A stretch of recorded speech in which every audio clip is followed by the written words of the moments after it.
പക്ഷേ ഈ ഗണേഷ് കുമാറിൻ്റെ പല കാര്യങ്ങളും പല തള്ളുകളും കേൾക്കുമ്പോൾ KSRTC പോലും സ്തംഭിച്ച് നിൽക്കുന്ന ഒരവസ്ഥയുണ്ടാകാറുണ്ട്. കഴിഞ്ഞ കുറച്ച് ദിവസങ്ങൾക്ക് മുമ്പ് അദ്ദേഹം BJPയിൽ നിന്ന് കോൺഗ്രസിലേക്ക് വന്ന സന്ദീപ് വാര്യരെ വാരിയെടുത്തിട്ട് അലക്കുന്നത് കണ്ടു. അപ്പോൾ അതിൻ്റെ താഴെ കുറേ പേർ ചോദിക്കുന്നുണ്ട്, ഇത് പറയാൻ താങ്കൾക്ക് എന്താണ് യോഗ്യത എന്നൊക്കെ ചോദിച്ചുകൊണ്ട് പല രംഗത്തെത്തുന്നുണ്ട്. ഇപ്പോൾ പുതിയൊരു തള്ളുമായി അദ്ദേഹം രംഗത്ത് വന്നിട്ടുണ്ട്. ഞാൻ KSRTCയെ വമ്പൻ വിജയമാക്കി മാറ്റിയിരിക്കുന്നു എന്നുള്ളതാണ്. എന്താണ് ഇതിലെ വാസ്തവം മാഷേ? ഈ ഗണേഷ് കുമാർ രണ്ടാമത്തെ തവണയാണ് കേരളത്തിൻ്റെ ട്രാൻസ്പോർട്ട് മന്ത്രിയാകുന്നത്.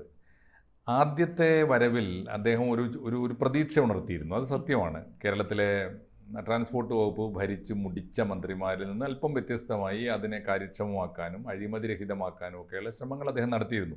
അന്ന് അദ്ദേഹം യഥാർത്ഥത്തിൽ മത്സരിച്ചുകൊണ്ടിരുന്ന അദ്ദേഹത്തിൻ്റെ അച്ഛനോട് തന്നെയാണ്. അതിൻ്റെ ഒരു വാശിയും കൂടി ഉണ്ടാവാം. കാരണം കേരള ചരിത്രത്തിൽ അഴിമതിയുടെ പേരിൽ അഴി എണ്ണിയ ഒരേ ഒരു മന്ത്രിയേ ഉള്ളൂ. അത് ആർ ബാലകൃഷ്ണ പിള്ളയാണ്. അത് VS അച്യുതാനന്ദൻ്റെ നിർബന്ധ ബുദ്ധിക്കും പിടിവാശിക്കും മുമ്പിലാണ് അദ്ദേഹം ദിവസങ്ങളോളമെങ്കിലും ജയിലിൽ കിടന്നത്. അപ്പോൾ അതിൽ നിന്ന് വ്യത്യസ്തനായി ഞാൻ അച്ഛന് ഇല്ലാത്തൊരു ഇമേജ്, അച്ഛനോട് മത്സരിച്ചാണല്ലോ, അച്ഛനെ തോൽപ്പിച്ചാണല്ലോ അദ്ദേഹം മന്ത്രിയായത്. അപ്പോൾ എനിക്ക് ഇവൻ്റെ ജനിതകം പോലും ചോദ്യം ചെയ്യണമെന്നൊക്കെ അന്ന് ബാലകൃഷ്ണപിള്ള പറഞ്ഞിട്ടുണ്ടായിരുന്നു. അപ്പോൾ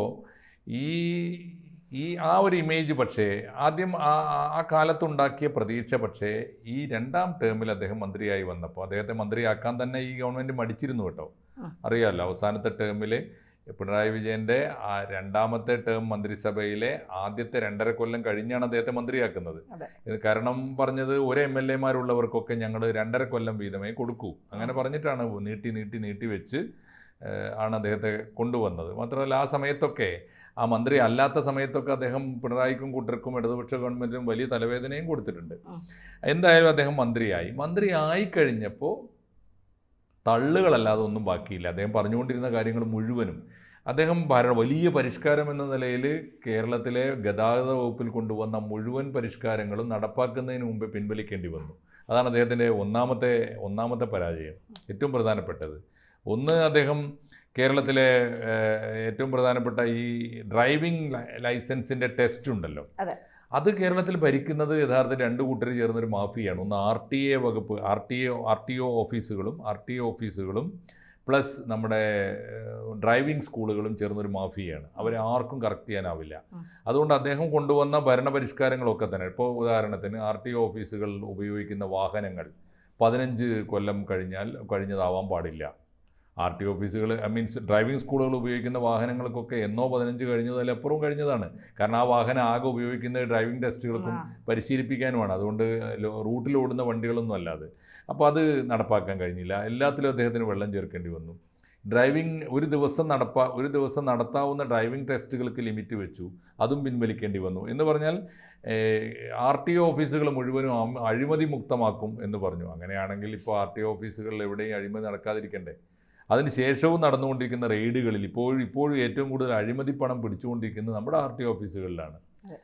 അപ്പോൾ അതുകൊണ്ട് ഇപ്പോൾ ഇദ്ദേഹം ചെയ്ത പണികൾ മുഴുവനും ഈ തള്ളുകൾ മാത്രം ബാക്കിയാവുകയും ഒരു ഇഞ്ച് പോലും ഈ തല്ലിപ്പൊളി വണ്ടികളെ തള്ളാൻ അദ്ദേഹത്തിന് കഴിയാതെ പോവുകയും ചെയ്യുന്നു എന്നതാണ്. അത് KSRTCയിലായാലും പുറത്തെ വാഹനങ്ങൾക്കായാലും അതാണ് സ്ഥിതി.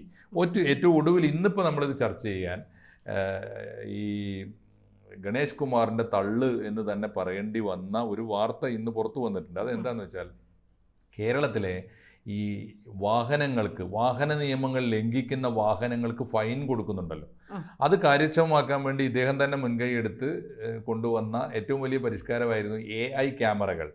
ഓർമ്മയുണ്ടോ? ഇപ്പോൾ AI ക്യാമറകൾ നടപ്പാക്കാൻ തുടങ്ങിയിട്ട് 2023 മുതലെങ്ങാണ്ട് നടപ്പാക്കാൻ തുടങ്ങിയിട്ട് കുറെ വലിയ ആരോപണങ്ങൾ വന്നപ്പോൾ ആദ്യം കുറച്ചു കാലം അത് പൂട്ടിയിട്ടു. വലിയ പണം മുടക്കിയാണ്, നമ്മുടെ ഖജനാവിൽ നിന്ന് വലിയ പണം മുടക്കിയാണ് AI ക്യാമറകൾ സ്ഥാപിച്ചത്. അത് കുറേ കാലം, എനിക്ക് തോന്നുന്നത് ഏതാണ്ട് 5-8 മാസം അത് വർക്ക് ചെയ്യാതെ കിടന്നു. വർക്ക് ചെയ്യേണ്ട ബലമായി പൂട്ടിയിട്ടതാണ് വലിയ വിയോജിപ്പുകൾ വന്നപ്പോൾ. കാരണം എല്ലാം ക്യാമറയിൽ വരും, ക്യാമറയിൽ കണ്ടാൽ വേണ്ടതും വേണ്ടാത്തതും ഒക്കെ വരുമല്ലോ.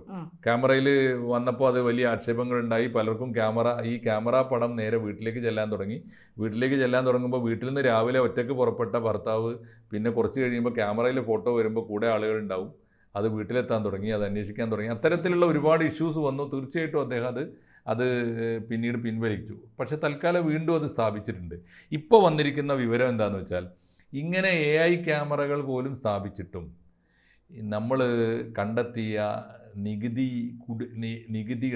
ഫൈൻ ഉണ്ടല്ലോ, ഈ പിഴ, ഈ വയലേഷൻസ്, അതായത് ഈ വാഹന നിയമം ലംഘിക്കുന്ന യാത്രക്കാർക്ക്, കമ്മ്യൂട്ടേഴ്സിനുള്ള വയലേഷൻ്റെ ഫൈന്, ആ ഫൈൻ എല്ലാ പരിശോധനകൾക്കും ശേഷം കണ്ടെത്തിയിട്ട് ഫൈൻ പിരിച്ചെടുക്കണമല്ലോ. അതുപോലും ചെയ്യാൻ പറ്റാതെയാണ് ഇദ്ദേഹം ഇരിക്കുന്നത്. ഇപ്പോൾ പുറത്തു വന്ന കണക്ക് ഇങ്ങനെയാണ്. കഴിഞ്ഞ 2023 മുതലുള്ള കഴിഞ്ഞ 2 വർഷത്തെ കണക്ക് പുറത്തു വന്നപ്പോൾ 1244 കോടി, 1246 കോടി, 1246.38 കോടിയാണ് ഫൈനായിട്ട് നമ്മുടെ ഗവൺമെൻറ്റിലേക്ക് വരേണ്ടത്. കഴിഞ്ഞ 2 കൊല്ലത്തെ മാത്രം കണക്കാണ്. ഗതാഗത വകുപ്പ് ഗണേഷ് കുമാർ ഏറ്റെടുത്തതിന് ശേഷം മാത്രമുള്ള കണക്ക്, അതിന് മുമ്പുള്ള കണക്കല്ല. ഈ 2 കൊല്ലത്തിനുള്ളിൽ കിട്ടേണ്ട ഫൈന് ഗവൺമെൻറ് പല കടമ്പകളും കടന്ന് പരിശോധിച്ചിട്ട് നിർബന്ധമായും അടക്കേണ്ടതാണെന്ന് ഗവൺമെൻറ് ഉറപ്പുവരുത്തിയ കണക്കാണ് 1246 കോടി.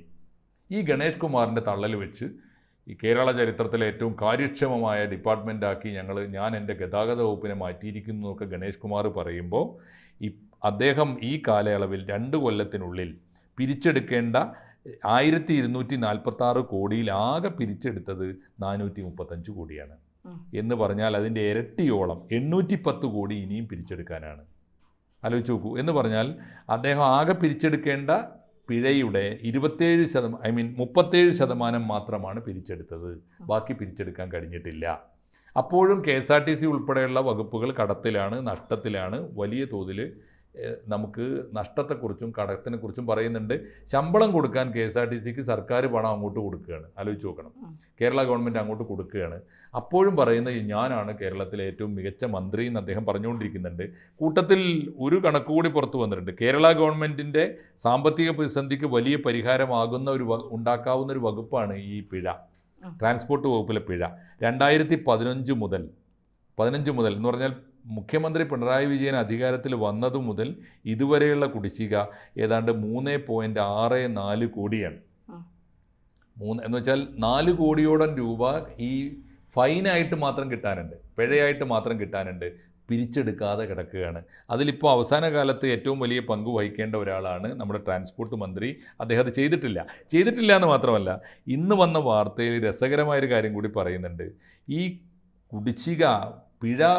കുടിശ്ശിക അടക്കാനുള്ള മനുഷ്യരുണ്ടല്ലോ, കുറ്റവാളികൾ, ഈ നിയമം ലംഘിച്ചവരുണ്ടല്ലോ, അവർക്ക് ചലാൻ പോലും, ഇപ്പോൾ ഏറ്റവും പ്രധാനപ്പെട്ട കാര്യം എന്താണെന്ന് വെച്ചാൽ 1.4 കോടി ആളുകൾക്ക് 1.4 കോടിയുടെ ചലാൻ അയക്കേണ്ടതുണ്ട്. അതിൽ 92 ലക്ഷം പേർക്ക് ഇതുവരെ ചലാൻ നോട്ടീസ് പോലും അയച്ചിട്ടില്ല. എന്തിനാണ് ഈ ഡിപ്പാർട്ട്മെൻറ്റ്? RTA വകുപ്പിന് എന്താണ് പണി? നമ്മുടെ ലൈസൻസ് കൊടുക്കുന്നതിന് കൈക്കൂലി വാങ്ങാനും ലൈസൻസ് സംഘടിപ്പിച്ചു കൊടുക്കാൻ തട്ടിപ്പ് നടത്താനും ഒക്കെയുള്ള ഡ്രൈവിംഗ് സ്കൂളുകളും RTA ഓഫീസുകളെക്കുറിച്ചുള്ള വിഖ്യാതമായൊരു നാട്ടുമ്പുറത്തൊരു തമാശയുണ്ട്. തൂണുകൾക്ക് പോലും കൈക്കൂലി കിട്ടുന്ന ഒരു വകുപ്പാണ് നമ്മുടെ ഗതാഗത വകുപ്പ് എന്ന്. അപ്പോൾ ആ വകുപ്പിൽ എന്തോ കാര്യമായ മാറ്റം വരുത്തി ഞാനതിനെ ആകെ വെളുപ്പിച്ചിരിക്കുന്നു എന്ന് പറഞ്ഞുകൊണ്ടിരിക്കുന്ന ഒരാൾ. വെളുപ്പിച്ചു എന്നുള്ളത് ശരിയാണ്, അത് കറക്റ്റാണ്, വെളുപ്പിച്ചു എന്നുള്ളത് ശരിയാണ്. പക്ഷേ ആ വെളുപ്പ് ഏത് തരത്തിലുള്ള വെളുപ്പാണെന്നുള്ളതാണ് പരിശോധിക്കേണ്ടത്. ഏതായാലും ചുരുക്കി പറഞ്ഞാൽ കേരളത്തിലെ റോഡുകളിൽ നമ്മുടെ സർക്കാരിൻ്റെ കണക്കനുസരിച്ച്, ഗതാഗത വകുപ്പിൻ്റെ ഗണേഷ് കുമാറിൻ്റെ വകുപ്പിൻ്റെ കണക്കനുസരിച്ച് 1.85 കോടി വാഹനങ്ങളുണ്ട്. എന്നുവെച്ചാൽ 2 കോടിയോളം വാഹനങ്ങളുണ്ട്. ആ വാഹനങ്ങൾ കൃത്യസമയത്ത് വാഹനങ്ങൾ നിയമപ്രകാരം ഓടുന്നുണ്ടോ എന്ന് ഉറപ്പുവരുത്താൻ, നിയമപ്രകാരം ഓടാതെ നിയമം ലംഘിച്ച് ഓടിയതിൻ്റെ ഫൈൻ പിരിച്ചെടുക്കാൻ സാധിക്കുന്നുണ്ടോ? ഇനി ഏറ്റവും ഒടുവിലത്തെ കണക്ക് ഇതാണ്. ഏറ്റവും ഒടുവിലത്തെ ഈ വാർത്തയുടെ അവസാനത്തെ വാക്യം ഇതാണ്: ഇങ്ങനെയൊക്കെ ഫൈൻ അടിച്ചിട്ടും ഫൈൻ അടക്കാതെ കുറ്റവാളികൾ രക്ഷപ്പെട്ടു പോകുന്നു എന്ന് മാത്രമല്ല, ഇത്ര കർശനമായ പിഴശിക്ഷ വിധിച്ചിട്ടും വാഹനാപകടങ്ങൾ ഗണേഷ് കുമാറിൻ്റെ കാലത്ത് കൂടിയിട്ടേ ഉള്ളൂ, കുറഞ്ഞിട്ടില്ല. പിന്നെ എന്തിനീ വകുപ്പ് എന്ന ചോദ്യം മാത്രമല്ല, എന്തിനിങ്ങനെ ഒരു മന്ത്രി എന്ന ചോദ്യം കൂടി കേരളം ചോദിക്കേണ്ട ഘട്ടത്തിലാണ് നമ്മളുള്ളത്. ഗണേഷ് കുമാറെ, അങ്ങ് എന്തിനാണ് മന്ത്രിയായിരിക്കുന്നത് എന്ന ചോദ്യത്തോടെ തൽക്കാലം നമുക്ക് ഈ ചർച്ച അവസാനിപ്പിക്കാം.